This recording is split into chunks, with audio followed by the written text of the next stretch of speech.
Live from the world's capital markets, here are the latest financial headlines brought to you by News Factory. Hello and welcome to Wednesday's financial news. Stay with us for more market headlines. The last session saw the dollar rise 0.4% against the yen. The MACD is giving a positive signal. The Bitcoin-dollar pair exploded 3.1% in the last session. The RSI is giving a positive signal, which matches our overall technical analysis. The gold dropped 0.3% against the dollar in the last session.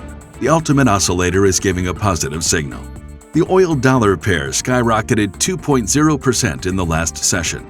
According to the CCI, we are in an overbought market. Coming up, the choices from our chief analyst for today. Oil prices traded higher once more, adding to the previous session's gains after a group of top producers decided against increasing output more than previously indicated. The US dollar edged back towards a one-year high versus major rivals ahead of a key payrolls report at the end of the week.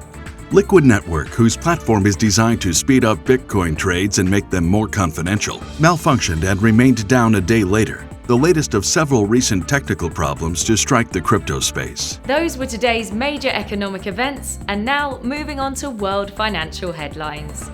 The US MBA mortgage applications will be released at 1100 GMT. The US ADP employment change at 1215 GMT. Germany's factory orders at 0600 GMT. Japan's foreign investment in Japan stocks will be released at 2350 GMT. The UK's market construction PMI at 0830 GMT. The Eurozone's retail sales at 0900 GMT. We hope that you've enjoyed Wednesday's market outlook. On behalf of all of us here, we wish you a productive trading day. Be sure to join us tomorrow morning for the latest news and events from the financial markets.